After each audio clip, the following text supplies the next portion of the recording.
Test 2. You will hear a number of different recordings, and you will have to answer questions on what you hear. There will be time for you to read the instructions and questions, and you will have a chance to check your work. All the recordings will be played once only. The test is in 4 parts. At the end of the test, you will be given 10 minutes to transfer your answers to an answer sheet. Now turn to Part 1.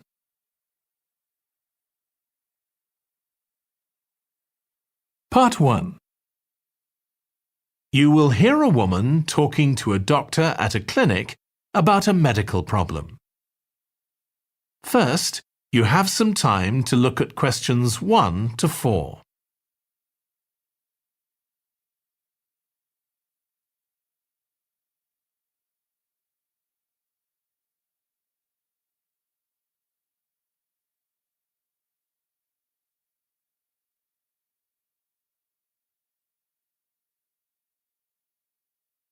Listen carefully and answer questions 1 to 4. Hi, come and take a seat. Thank you. My name's Carl Rogers and I'm one of the doctors here at the Total Health Clinic. So I understand this is your first visit to the clinic. Yes, it is. OK, well I hope you'll be very happy with the service you receive here. So if it's all right with you, I'll take a few details to help me give you the best possible service. Sure. So can I check first of all that we have the correct personal details for you? So your full name is Julie Ann Garcia. That's correct.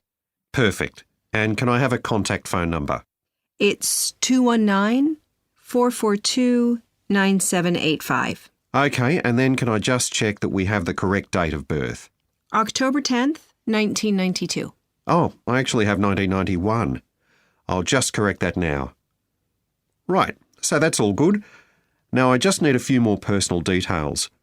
Do you have an occupation, either full-time or part-time? Yes, I work full-time in Esterhazy's, you know, the restaurant chain. I started off as a waitress there a few years ago, and I'm a manager now. Oh, I know them. Yeah, they're down on 114th Street, aren't they? That's right. Yeah, I've been there a few times. I just love their salads. That's good to hear. Right, so one more thing I need to know before we talk about why you're here, Julie, and that's the name of your insurance company. It's Cawley Life Insurance. That's Cawley. Excellent. Thank you so much. Before you hear the rest of the conversation, you have some time to look at questions 5 to 10.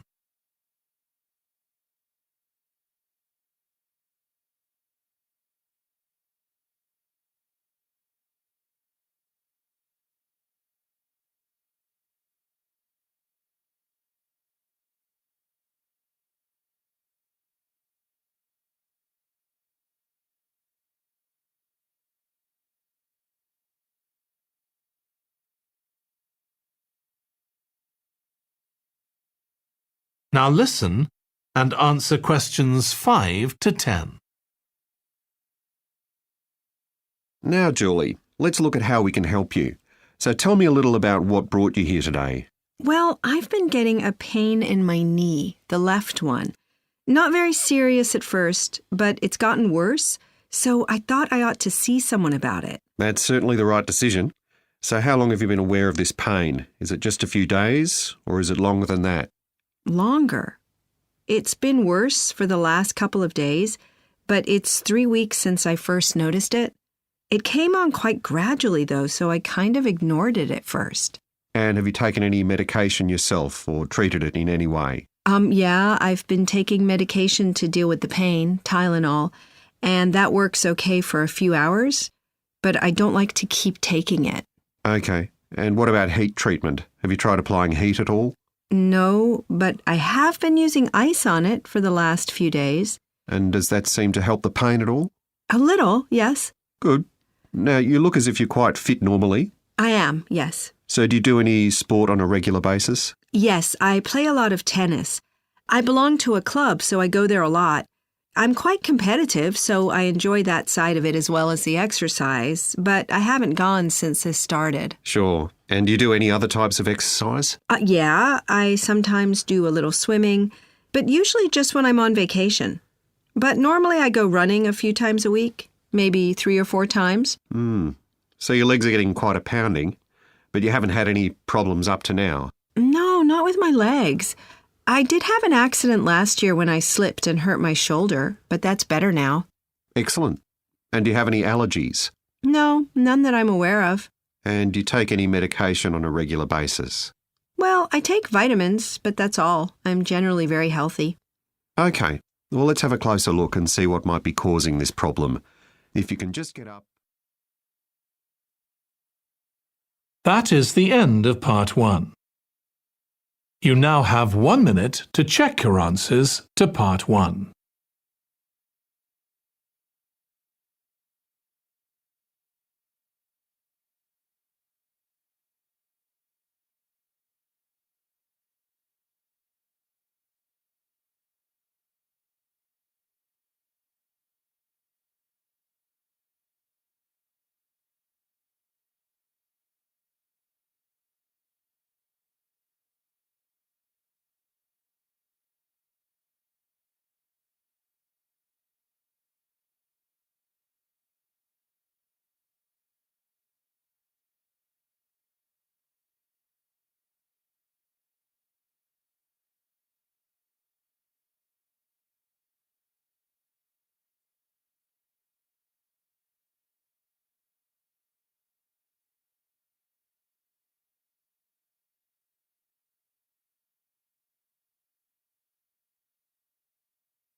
Part 2.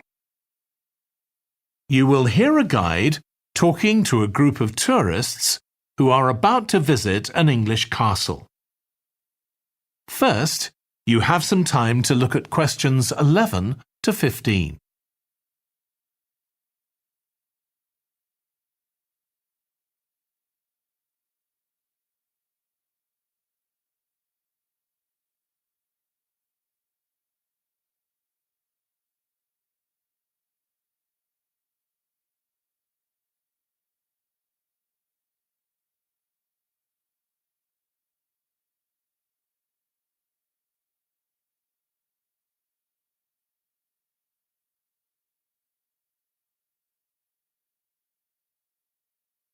Now listen carefully and answer questions 11 to 15. We'll be arriving at Branley Castle in about 5 minutes. But before we get there, I'll give you a little information about the castle and what our visit will include. So, in fact, there's been a castle on this site for over 1100 years. The first building was a fort constructed in 914 AD for defence against Danish invaders by King Alfred the Great's daughter, who ruled England at the time. In the following century, after the Normans conquered England, the land was given to a nobleman called Richard de Vere, and he built a castle there that stayed in the De Vere family for over 400 years. However, when Queen Elizabeth I announced that she was going to visit the castle in 1576, it was beginning to look a bit run down. And it was decided that rather than repair the guest rooms, they'd make a new house for her, out of wood, next to the main hall. She stayed there for 4 nights, and apparently it was very luxurious. But, unfortunately, it was destroyed a few years later by fire. In the 17th century, the castle belonged to the wealthy Fennis family, who enlarged it and made it more comfortable. However, by 1982, the Fennis family could no longer afford to maintain the castle, even though they received government support, and they put it on the market. It was eventually taken over by a company who owned a number of amusement parks. But when we get there, I think you'll see that they've managed to retain the original atmosphere of the castle. When you go inside, you'll find that in the staterooms, there are lifelike moving wax models dressed in costumes of different periods in the past, which even carry on conversations together. As well as that, in every room, there are booklets giving information about what the room was used for and the history of the objects and furniture it contains. The castle park's quite extensive. At one time, sheep were kept there, and in the 19th century the owners had a little zoo with animals like rabbits and even a baby elephant. Nowadays, the old zoo buildings are used for public displays of paintings and sculpture. The park also has some beautiful trees, though the oldest of all, which dated back 800 years, was sadly blown down in 1987. Now, you're free to wander around on your own until 4:30, but then, at the end of our visit, we'll all meet together at the bottom of the great staircase. We'll then go on to the long gallery, where there's a wonderful collection of photographs showing the family who owned the castle 100 years ago having tea and cakes in the conservatory. And we'll then take you to the same place where afternoon tea will be served to you. Before you hear the rest of the talk, you have some time to look at questions 16 to 20.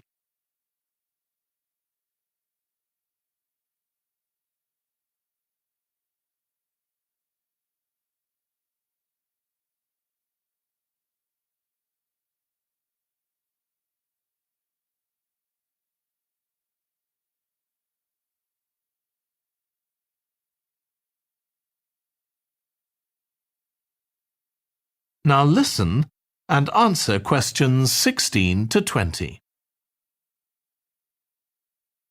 Now, if you can take a look at your plans, you'll see Branley Castle has 4 towers joined together by a high wall, with the river on 2 sides. Don't miss seeing the Great Hall. That's near the river in the main tower, the biggest one, which was extended and redesigned in the 18th century. If you want to get a good view of the whole castle, you can walk around the walls. The starting point's quite near the main entrance. Walk straight down the path until you get to the south gate, and it's just there.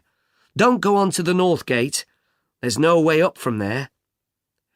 There'll shortly be a show in which you can see archers displaying their skill with a bow and arrow.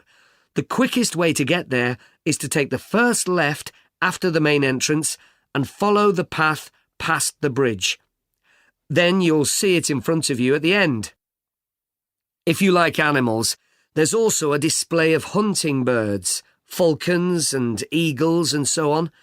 If you go from the main entrance in the direction of the south gate, but turn right before you get there instead of going through it, you'll see it on your right, past the first tower. At 3 p.m, there's a short performance of traditional dancing on the outdoor stage. That's right at the other side of the castle from the entrance and over the bridge. It's about 10 minutes walk or so. And finally, the shop. It's actually inside one of the towers, but the way in is from the outside. Just take the first left after the main entrance, go down the path and take the first right. It's got some lovely gifts and souvenirs. Right, so we're just arriving. That is the end of part 2. You now have 30 seconds to check your answers to part 2.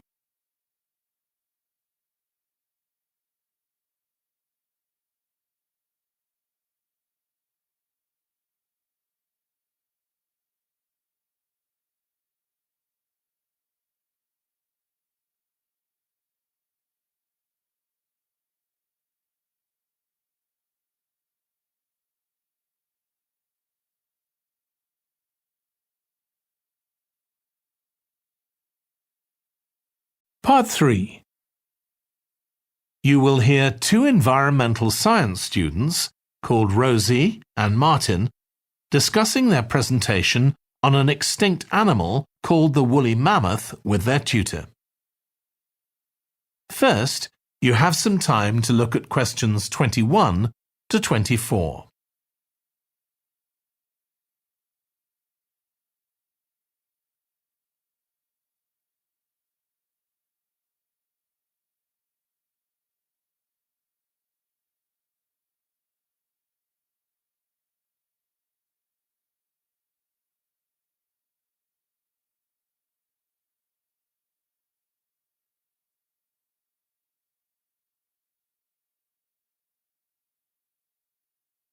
Now listen carefully and answer questions 21 to 24. So, Rosie and Martin, let's look at what you've got for your presentation on woolly mammoths. OK, we've got a short outline here. Thanks. So, it's about a research project in North America.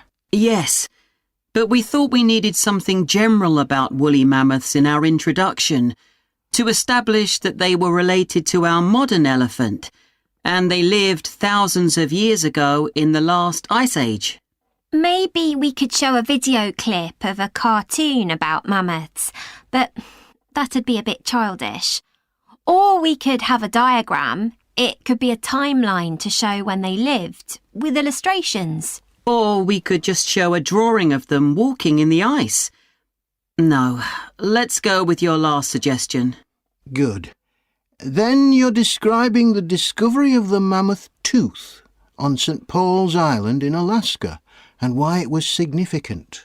Yes, the tooth was found by a man called Russell Graham. He picked it up from under a rock in a cave. He knew it was special. For a start, it was in really good condition, as if it had been just extracted from the animal's jawbone. Anyway, they found it was 6,500 years old. So why was that significant? Well, the mammoth bones previously found on the North American mainland were much less recent than that, so this was really amazing. Then we're making an animated diagram to show the geography of the area in prehistoric times. So, originally, St. Paul's Island wasn't an island. It was connected to the mainland, and mammoths and other animals, like bears, were able to roam around the whole area. Then the climate warmed up and the sea level began to rise, and the island got cut off from the mainland. So those mammoths on the island couldn't escape. They had to stay on the island. And in fact, the species survived there for thousands of years after they'd become extinct on the mainland. So why do you think they died out on the mainland? No one's sure. Anyway, next we'll explain how Graham and his team identified the date when the mammoths became extinct on the island. They concluded that the extinction happened 5,600 years ago, which is a very precise time for a prehistoric extinction. It's based on samples they took from mud at the bottom of a lake on the island. They analysed it to find out what had fallen in over time. Bits of plants, volcanic ash, and even DNA from the mammoth themselves. It's standard procedure, but it took nearly 2 years to do. Before you hear the rest of the discussion, you have some time to look at questions 25 to 30.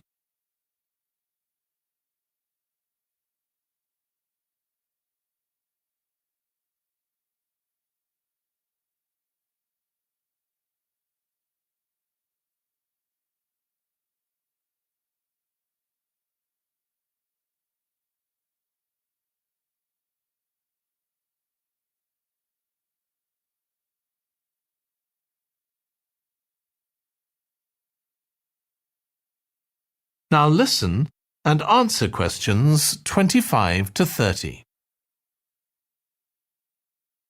So why don't you quickly go through the main sections of your presentation and discuss what actions needed for each part?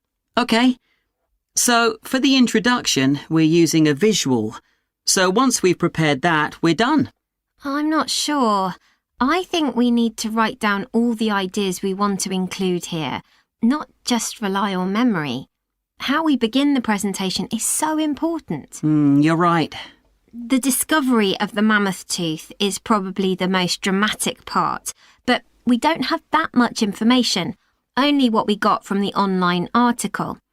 I thought maybe we could get in touch with the researcher who led the team and ask him to tell us a bit more. Great idea. What about the section with the initial questions asked by the researchers?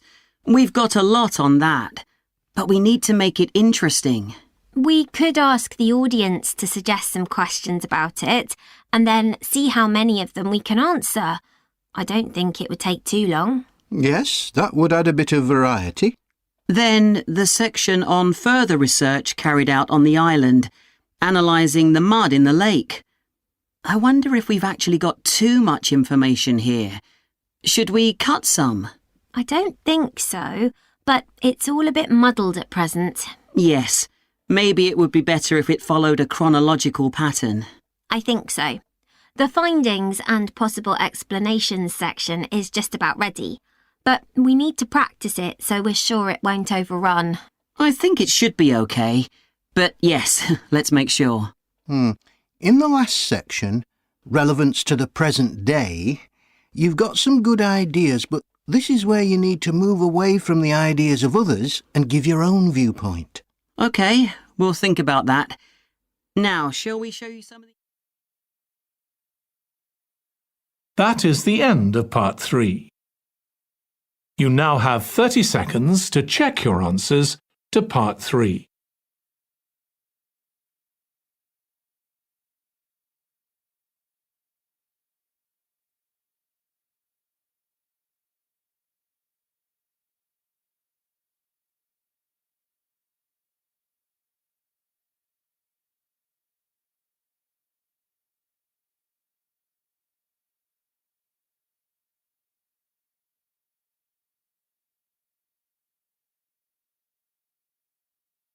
Part 4. You will hear a lecture about the history of weather forecasting. First, you have some time to look at questions 31 to 40.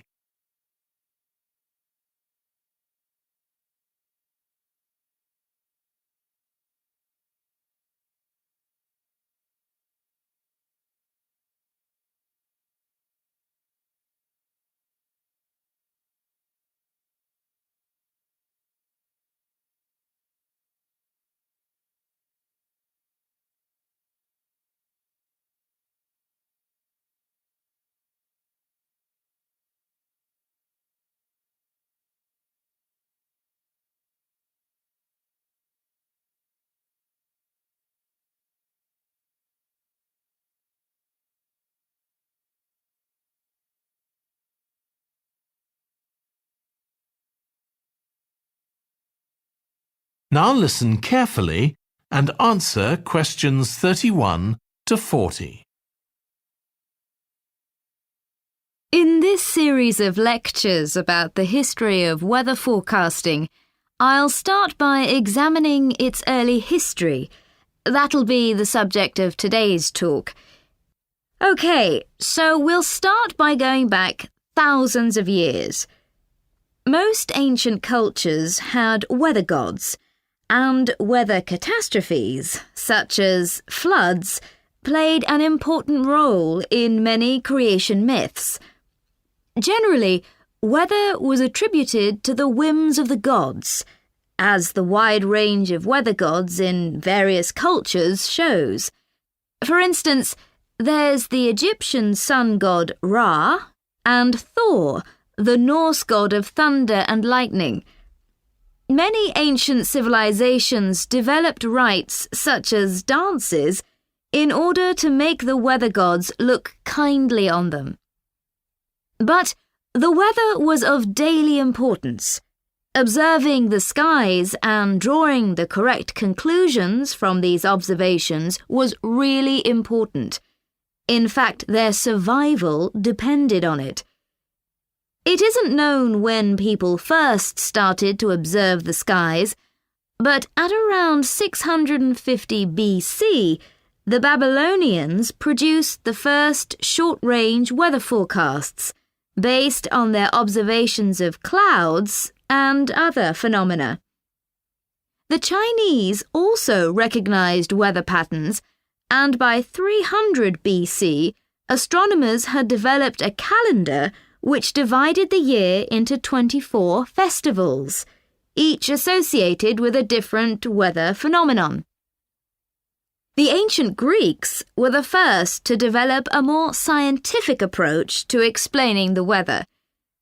The work of the philosopher and scientist Aristotle in the 4th century BC is especially noteworthy, as his ideas held sway for nearly 2,000 years. In 340 BC, he wrote a book in which he attempted to account for the formation of rain, clouds, wind, and storms.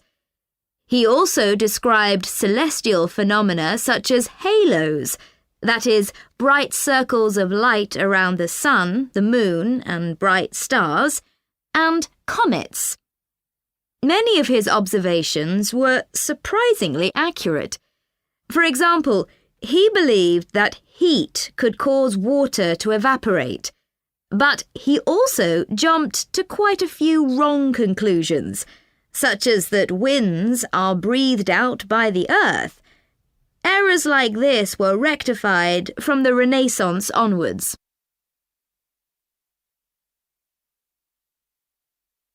For nearly 2,000 years, Aristotle's work was accepted as the chief authority on weather theory.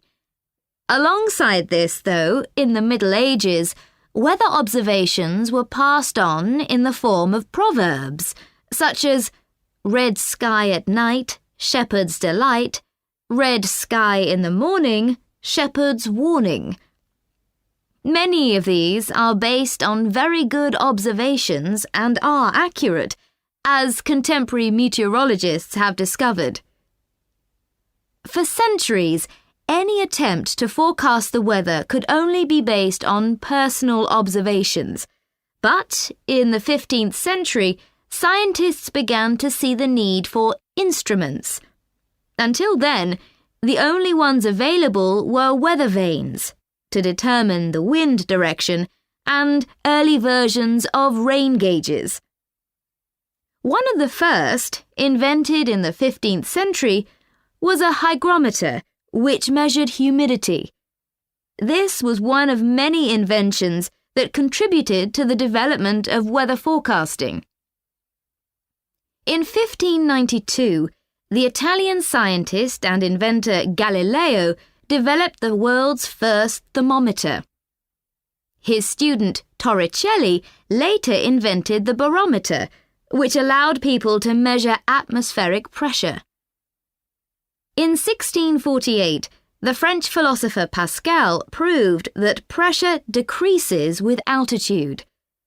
This discovery was verified by English astronomer Halley in 1686, and Halley was also the first person to map trade winds. This increasing ability to measure factors related to weather helped scientists to understand the atmosphere and its processes better, and they started collecting weather observation data systematically. In the 18th century, the scientist and politician Benjamin Franklin carried out work on electricity and lightning in particular, but he was also very interested in weather and studied it throughout most of his life. It was Franklin who discovered that storms generally travel from west to east. In addition to new meteorological instruments, other developments contributed to our understanding of the atmosphere.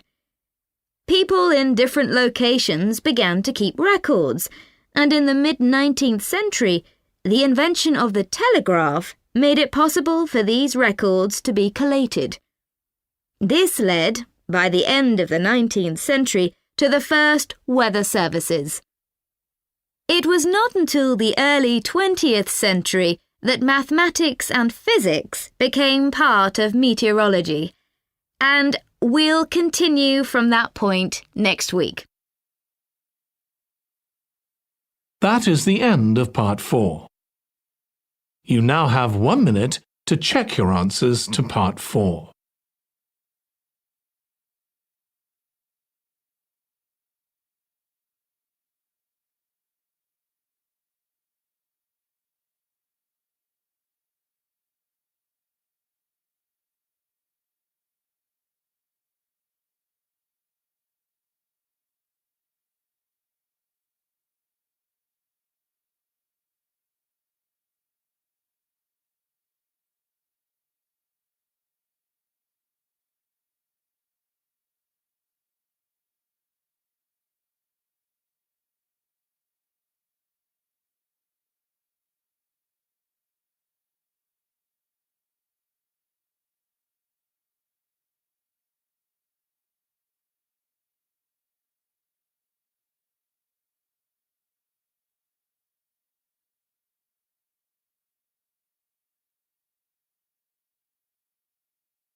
That is the end of the listening test.